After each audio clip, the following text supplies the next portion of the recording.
पहला जो हमारा चैप्टर्स होगा वो टाइप्स ऑफ सर्वे और बेसिक इंट्रोडक्शन से रिलेटेड आपका चैप्टर होने वाला है। तो सर्वेइंग क्या है? तो सर्वेइंग जो है एक ऐसा आर्ट है, कला है, जिसकी मदद से हम लोग जो है किसी भी पॉइंट का एक रिलेटिव पोजीशन हम लोग कैलकुलेट करते हैं कि वो अर्थ सरफेस से कितना ऊपर है, कितना नीचे है, या क्या वो अर्थ सरफेस पर है। उसका एक रिलेटिव पोजीशन जब हम लोग कैलकुलेट करते हैं तो वो जो है हमारा कहलाता है सर्वेइंग। इसमें जो है या तो हम लोग डायरेक्ट मेज़रमेंट करते हैं या फिर इनडायरेक्ट मेज़रमेंट करते हैं। जो भी डिस्टेंस होता है, डायरेक्शन होता है और जो भी एलिवेशन होता है, तो ये जो प्रोसेस होता है उसी को जो है सर्वेइंग कहा जाता है। सर्वेइंग के प्रिंसिपल के बारे में बात किया जाए तो दो प्रिंसिपल्स आपके हैं। पहला प्रिंसिपल के अंतर्गत आपका बोला जाता है कि दो पॉइंट को रेफरेंस को लेकर चलना है ना। Location of point by two point of reference, दो पॉइंट ऑफ रेफरेंस लेकर चलना है।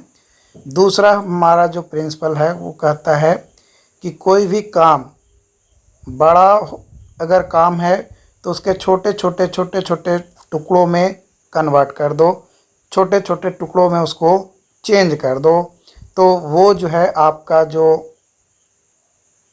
मतलब कैलकुलेशन होगा एरिया, वो आपका जो है ईजिली और कम एरर होगा, है ना। आसानी से हम लोग कैलकुलेशन भी कर लेंगे और जो गलतियां होंगी वो भी हमारा कम होगा। ये जो है हमारा प्रिंसिपल कहलाता है।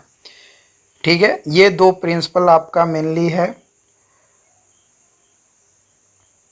ऑब्जेक्टिव के बारे में अगर बात किया जाए तो ऑब्जेक्टिव जो है आपका तीन मेजर ऑब्जेक्टिव्स होते हैं।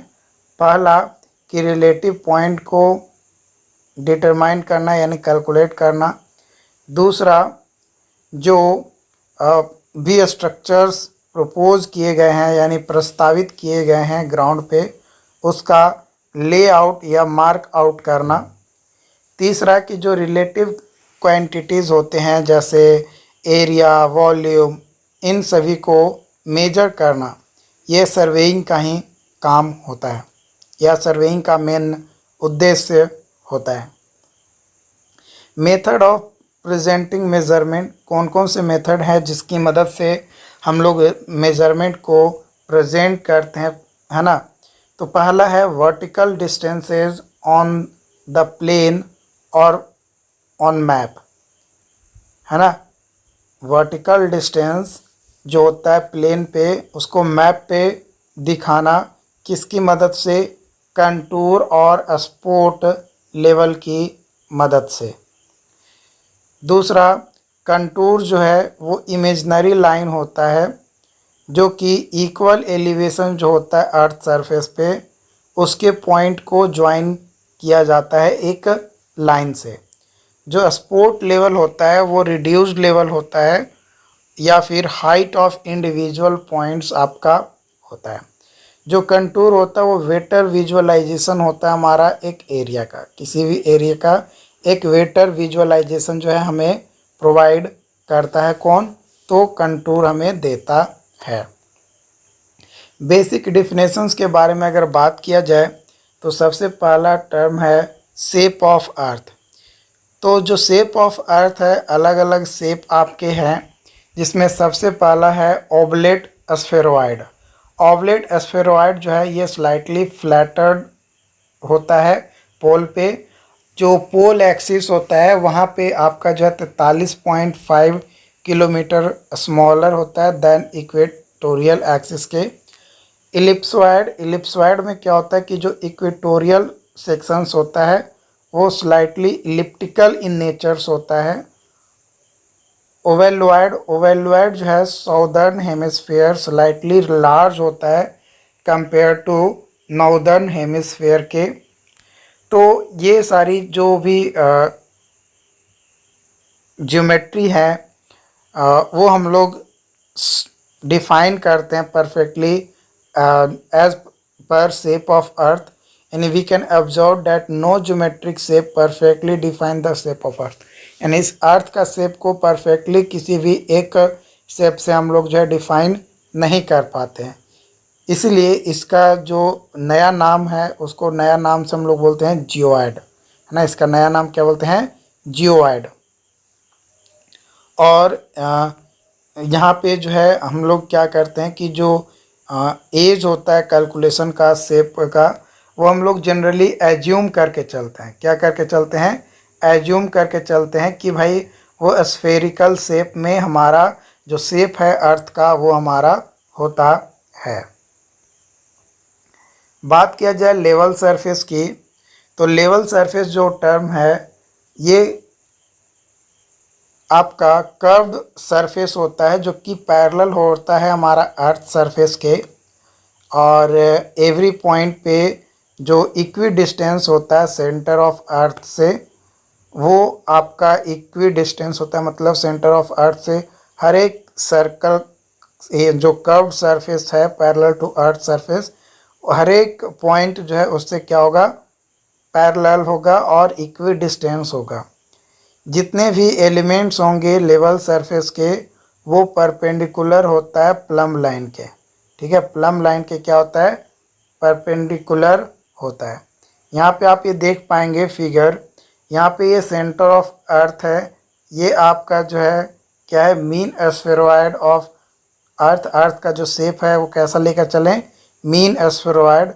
तो ये जो डॉटेड डॉटेड डॉटेड डॉटेड यहाँ पे आपका जो एक पैरेलल जो कर्व्ड सरफेस है वो उसी को जो है लेवल सरफेस कहा जाता है। इसको क्या कहा जाता है? लेवल सरफेस कहा जाता है। उसके बाद अगला जो पॉइंट है वो है आपका लेवल लाइन। लेवल लाइन क्या होता है? अगला टर्म जो है ये क्या कहता है कि it is a line in what level surface. ये वह लाइन होता है जो लेवल सरफेस में होता है। जैसे ये आपका जो है वर्टिकल लाइन है और ये आपका हॉरिजॉन्टल लाइन है, और ये डॉटेड डॉटेड डॉटेड डॉटेड जो है ये आपका लेवल लाइन है थ्रू पी। ये जो पॉइंट पी है लेवल सरफेस पे, उस पे, तो उसी को जो है लेवल लाइन आपका जो है कहा जाता है।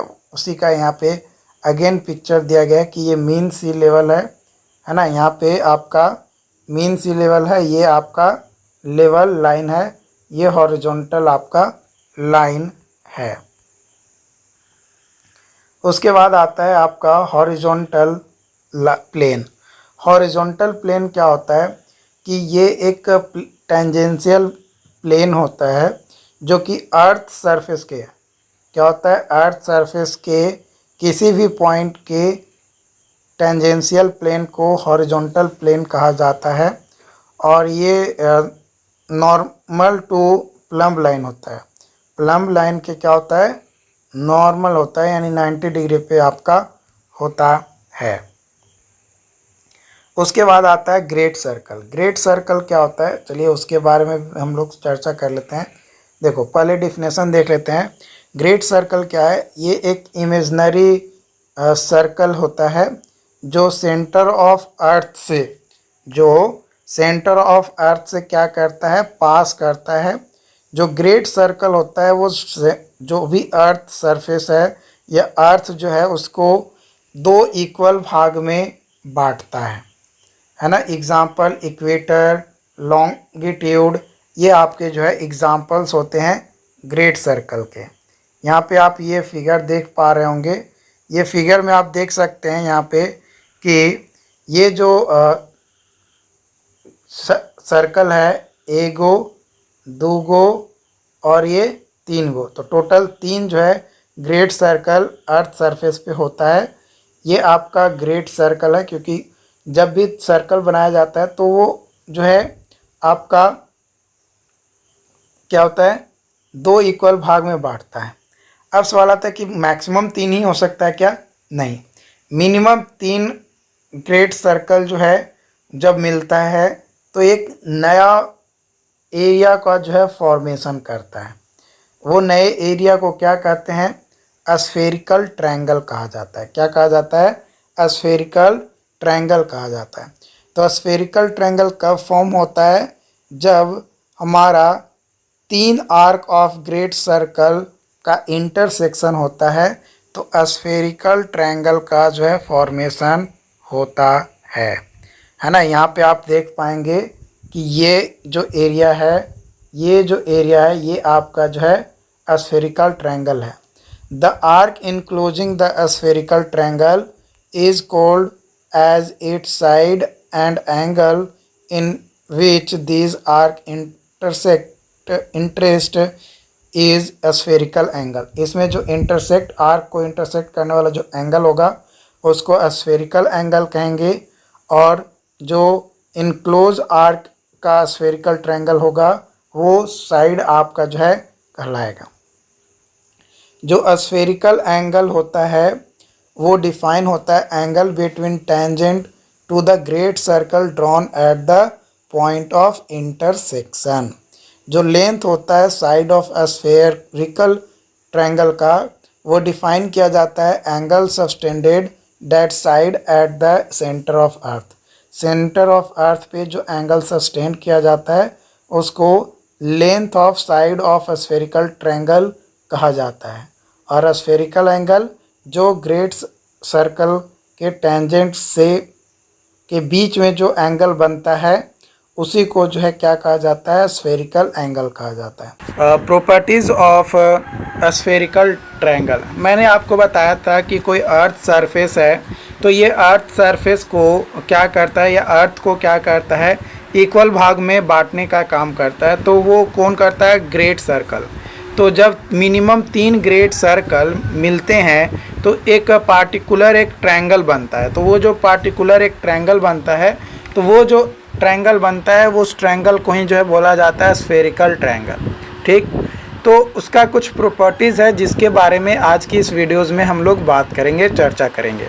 तो पहला प्रॉपर्टीज़ आपका बोला जाता है कि जो स्फेरिकल ट्रायंगल होगा उसका जो लेंथ होगा साइड का, स्फेरिकल ट्रायंगल के जो साइड होगा उसका जो लेंथ होगा वो लेस देन और इक्वल टू 80 डिग्री, है ना। Less than equal to 180 degree होता है, यानी 180 डिग्री से क्या होता है आपका बराबर होता है, या फिर 180 डिग्री से छोटा होता है। बराबर या छोटा होता है, उससे 180 डिग्री से बड़ा नहीं होता है।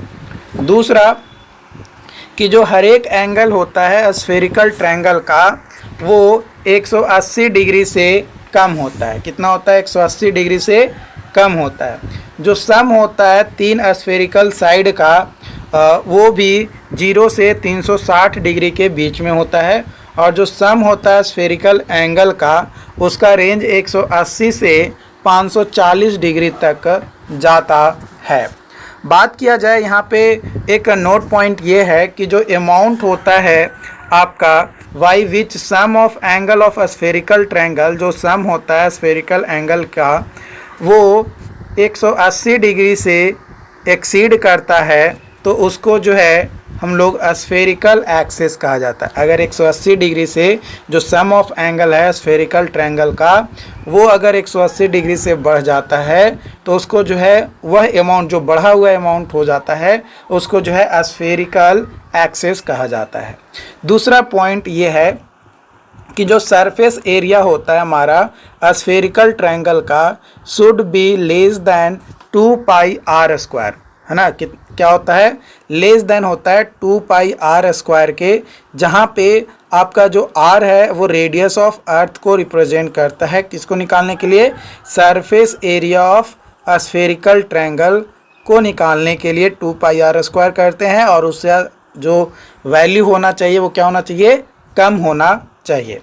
बात किया जाए क्लासिफिकेशन ऑफ सर्वे की, तो सर्वे को अलग अलग बेसिस पे क्लासिफाई किया जाता है, जैसे इंस्ट्रूमेंट का यूज, है ना, place of survey, purpose of survey. In basis पे हम लोग जो है सर्वे को क्लासिफाई करते हैं। तो मेनली जो है 2 तरीके का सर्वे आता है। पहला सर्वे आता है प्लेन सर्वे। प्लेन सर्वे में हम लोग जो है जो इफ़ेक्ट ऑफ कर्वेचर्स होता है उसको निगलेक्ट करते हैं, और जो एरिया होता है, जितने एरिया में हम लोग सर्वे करते हैं वो लेस देन होना चाहिए 195.5 किलोमीटर स्क्वायर, या फिर कुछ बुक्स में 250 किलोमीटर पर स्क्वायर किलोमीटर स्क्वायर जो है आपका एरिया होना चाहिए। इसमें जो प्लेन सर्वे होता है, प्लेन सर्वे में मेनली जो है हम लोग मेजर करते हैं प्लॉट मेजरमेंट, जो कि हॉरिजॉन्टल प्लेन होता है। इसमें जो कर्वेचर ऑफ अर्थ होता है उसके इफ़ेक्ट को क्या करते हैं, नेग्लेक्ट करके चलते हैं। इसमें प्लेन ट्रिग्नोमेट्री का यूज किया जाता है, और जो लाइन आपका ज्वाइन करता है किसी दो पॉइंट को, उसको स्ट्रेट मानते हुए हम लोग जो है कंसीडर करते हैं। और यहाँ पे जब 3 पॉइंट, एक पॉइंट ये, एक पॉइंट ये और एक पॉइंट ये, 3 पॉइंट अगर इंडिकेट कर दिए और इसको मिला दिए तो ये क्या बनेगा, एक ट्रायंगल बनेगा। और इस ट्रायंगल को क्या कहेंगे, प्लेन ट्रायंगल हम लोग कहेंगे। उसके बाद आता है जियोडेटिक सर्वे। जियोडेटिक सर्वे में क्या होता है कि जो अर्थ का कर्वेचर्स होता है उसको अकाउंट करते हैं, उसको लेकर चलते हैं, और इसमें जो एरिया हम लोग कंसीडर करते हैं वो 250 किलोमीटर स्क्वायर के बराबर या फिर ज़्यादा होता है, या फिर 195.5 किलोमीटर स्क्वायर होता है। दोनों में से जो भी वैल्यू आपके एग्ज़ाम में दिए हुए रहेंगे भाई ऑप्शंस में, उसके अनुसार आप उसको जो है पुट आउट कर सकते हो। लेकिन ध्यान रहे अगर कोई भी ऑप्शन ना दिया हो, है ना, ध्यान रहे अगर कोई भी ऑप्शन ना दिया हो तो उस दौरान, अगर कोई भी ऑप्शन ना दिया हो तो उस दौरान हम लोग जो है कंसीडर करेंगे 195.5 किलोमीटर स्क्वायर। लेकिन मान लो कि अगर दोनों ऑप्शन दिया गया है तो उस कंडीशन में भी 195.5 किलोमीटर स्क्वायर कंसीडर करेंगे, क्योंकि ये ज़्यादा अप्रोप्रिएट है। ये अगर ये 195.5 किलोमीटर स्क्वायर ऑप्शन में नहीं है, 250 ही है, तब 250 ही हम लोग जो है एग्ज़ाम में करेंगे। ये जो सर्वे होता है, जियोडेटिक सर्वे जो होता है, ये आपका सर्वे ऑफ इंडिया के द्वारा इस्टेब्लिश किए गए पॉइंट्स के बेसिस पे हम लोग जो है एक रेफरेंस लेकर जो है करते हैं, है ना। नोट पॉइंट ये है कि जो प्लेन और जो जियोडेटिक सर्वे है ये आपका प्राइमरी क्लासिफिकेशंस के अंदर आता है। जो सेकेंडरी क्लासिफिकेशंस होता है आपका सर्वे का, वो आपका होता है इंस्ट्रूमेंट बेसिस पे, है ना, मेथड किस तरीके का मेथड यूज़ कर रहे हैं उसके बेसिस पे, पर्पस या ऑब्जेक्ट कौन सा यूज़ कर रहे हैं उसके बेसिस पे, और नेचर ऑफ फील्ड के बेसिस पे हम लोग जो है क्या करते हैं, क्लासिफिकेशन करते हैं। तो अब हम लोग यहाँ पे बात करते हैं classification of survey based on instrument. Instrument कैसा यूज किया गया है, कौन सा इंस्ट्रूमेंट यूज़ करके मतलब सर्वे कर रहे हैं उसके बेसिस पे। तो आता है चेन सर्वे। इसमें जो है चेन का प्रयोग हम लोग करते हैं। चेन और टेप जो है यूज किया जाता है लीनियर डिस्टेंस को मेजर करने के लिए, और ये जनरली जो है प्लेन ग्राउंड को मेजर करने के लिए जो है किया जाता है। इसमें अलग अलग चेन होते हैं, है ना, जो कि यहाँ पे चेन के बारे में हम लोग आगे जब चेन सर्वे के बारे में डिटेलिंग में पढ़ेंगे तो हम लोग वहाँ पे चेन के बारे में डिटेल बात करेंगे। उसके बाद आता है ट्रावर्स सर्वे। ट्रावर्स सर्वे में क्या होता है कि चेन और टेप के सेक की मदद से हम लोग लीनियर डिस्टेंस मेजर करेंगे, यानी लीनियर लीव मेजर करेंगे, और एंगल या डायरेक्शन मेजर करने के लिए कंपास या ट्रांजिट का प्रयोग करेंगे। तो उसको ट्रावर्स सर्वे या कंपास सर्वे भी कहा जाता है। तो वो हम लोग अलग अलग ये चैप्टर्स हैं, जितने भी टाइप्स ऑफ सर्वे हम लोग देखेंगे उसको अलग अलग चैप्टर्स में आपको पढ़ने हैं, जो कि डिटेल में हम लोग उसके खुद का जो चैप्टर्स में पढ़ना है उसके में हम लोग डिस्कस करेंगे। यहाँ पे बस एक ओवरव्यू आपको जो है देखना है। उसके बाद है टैचियोमेट्री सर्वे। टैचियोमेट्री सर्वे में क्या होता है कि हॉरिजॉन्टल और वर्टिकल डिस्टेंस हम लोग जो है मेजर करते हैं। इसमें जनरली फील्ड एरिया को मेजर करने के लिए यूज किया जाता है। उसमें एक टैचियोमेट्रिक एक इंस्ट्रूमेंट होता है जिसका यूज करके हम लोग जो है मेजर करते हैं। उसके बाद आता है ट्रायंगुलेशन सर्वे। ट्रायंगुलेशन सर्वे में क्या होता है कि लीनियर और एंगुलर मेजरमेंट के लिए इंस्ट्रूमेंट यूज़ करते हैं और इसमें जो है हम लोग एक ट्रायंगल फॉर्म करते हुए एक प्लॉट करते हैं और उसके बाद हम लोग जो है सर्वे कंप्लीट करते हैं। उसके बाद आता है plane table survey. Plane table survey क्या होता है कि एक प्लेन टेबल एक इंस्ट्रूमेंट होता है प्लेन टेबल, उस पर कई सारे उसके कंपोनेंट्स होते हैं जिसको अरेंज करते हैं प्रॉपर तरीके से और उसके बाद फिर हम लोग जो है सर्वे करते हैं। प्लेन टेबल सर्वे सबसे आसान सर्वे का तरीका है, जिसमें क्या होता है कि आप जो है कोई भी सर्वे करते हैं तो साथ ही साथ फील्ड वर्क और लैब वर्क दोनों एक साथ होता है। मतलब ऑफिस में जो आप काम करने वाले हैं और जो फील्ड में काम करने वाले हैं दोनों एक जगह ही आपको करना पड़ता है, वो भी फील्ड में ही करना पड़ता है। ओके, उसके बाद आपका जो उसके बाद है लेवलिंग और थियोडोलाइट सर्वे। इसमें जो है थियोडोलाइट एक इंस्ट्रूमेंट है जिसका यूज करके हम लोग वर्टिकल हाइट को क्या करते हैं डिटरमाइन करते हैं और उसके बाद लेवल करते हैं कि हाँ भाई हमको लेवल करने की ज़रूरत है, तो वो हमारा थियोडोलाइट सर्वे या लेवलिंग के अंतर्गत आता है।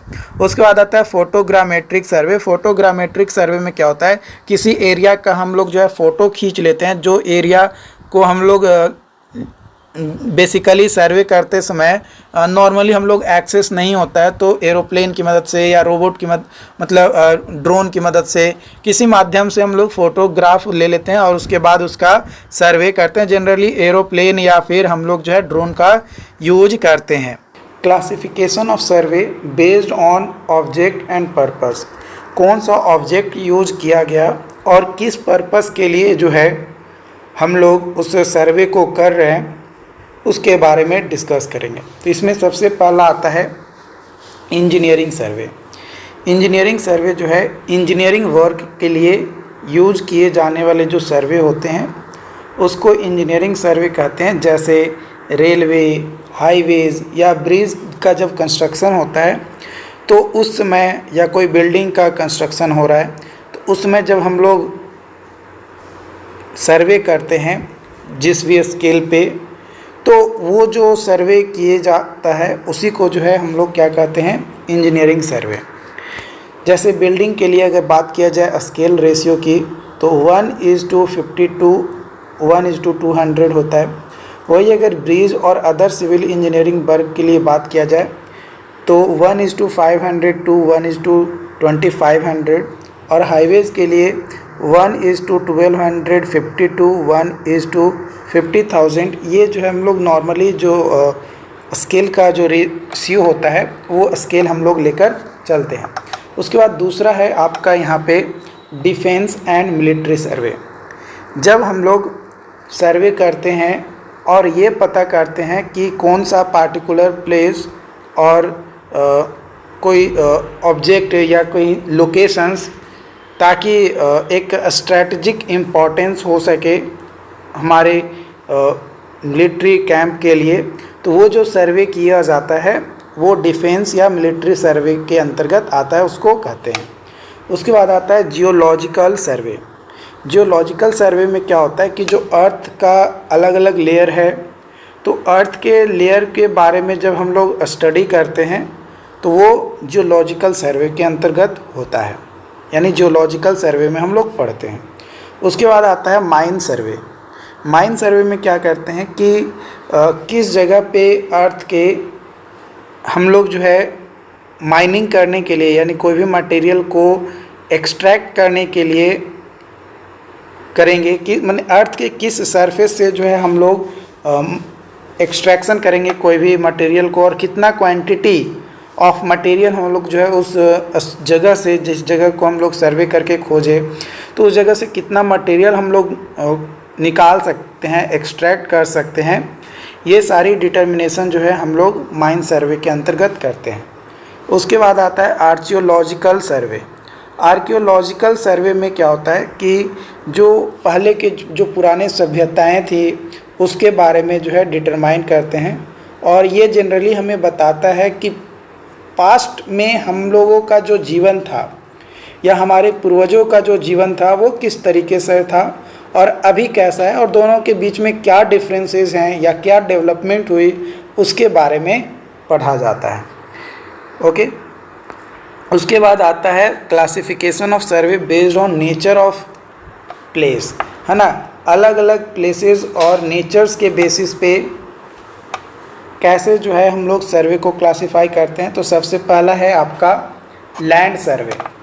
लैंड सर्वे में क्या होता है कि जो सर्वे होता है उसका जो पोजीशंस होता है, एनी पॉइंट और लोकेशन आर ऑन ग्राउंड और लैंड, है ना। जनरली जो लोकेशन होता है किसी भी सर्वे करने का जो पॉइंट होता है वो कहाँ पे होता है, आपका ग्राउंड पे होता है यानी लैंड पे होता है।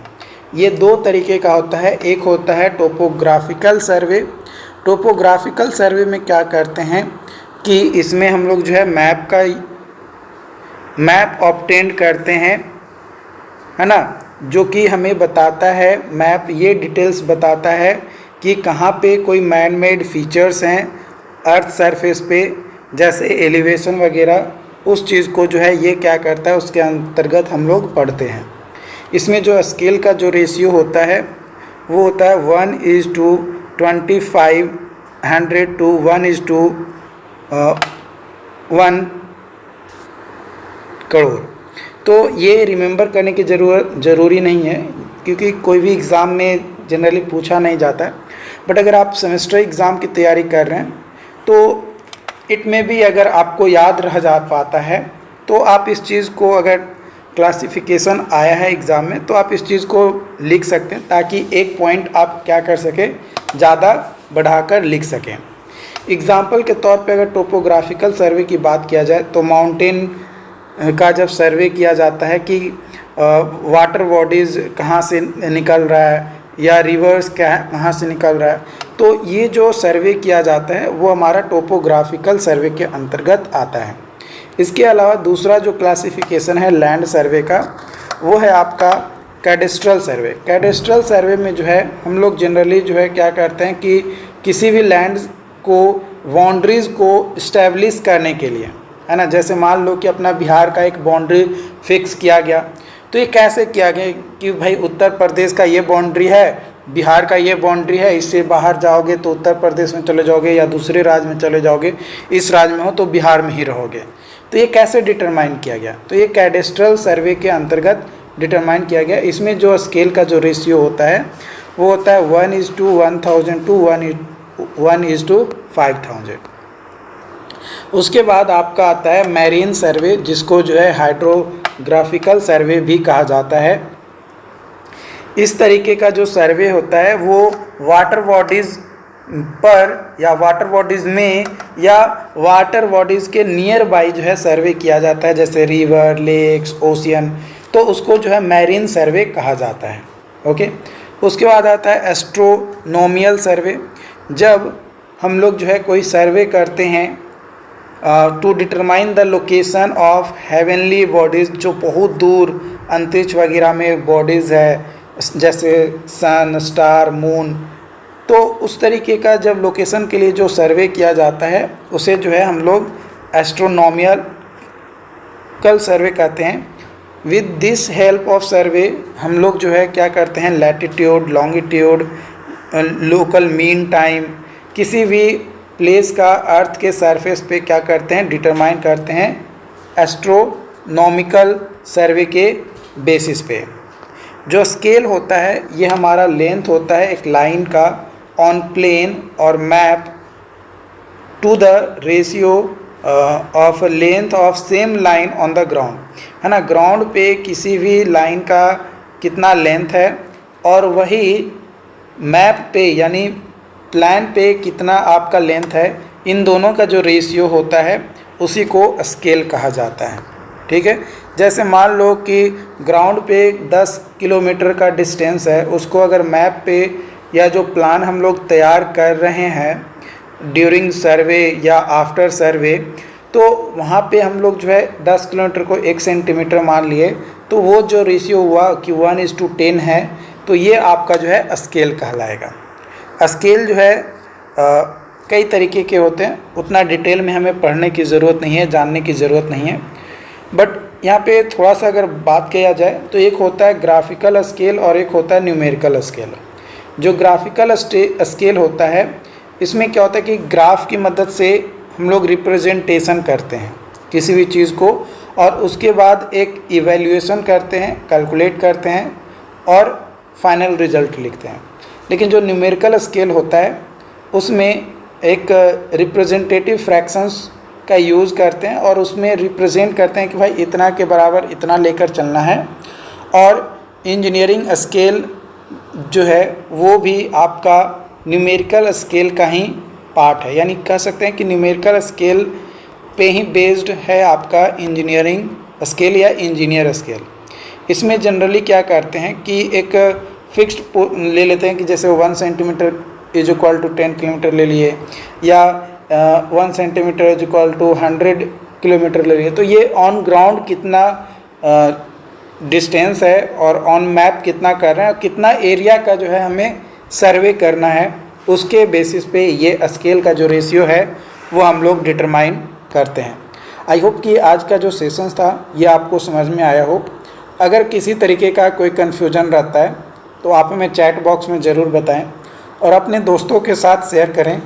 और चैनल को सब्सक्राइब नहीं किए तो चैनल को सब्सक्राइब ज़रूर कर लीजिएगा, ताकि इसी तरीके का आने वाले समय में और भी लेक्चर्स आपको प्रोवाइड किए जा सकें। Thank you.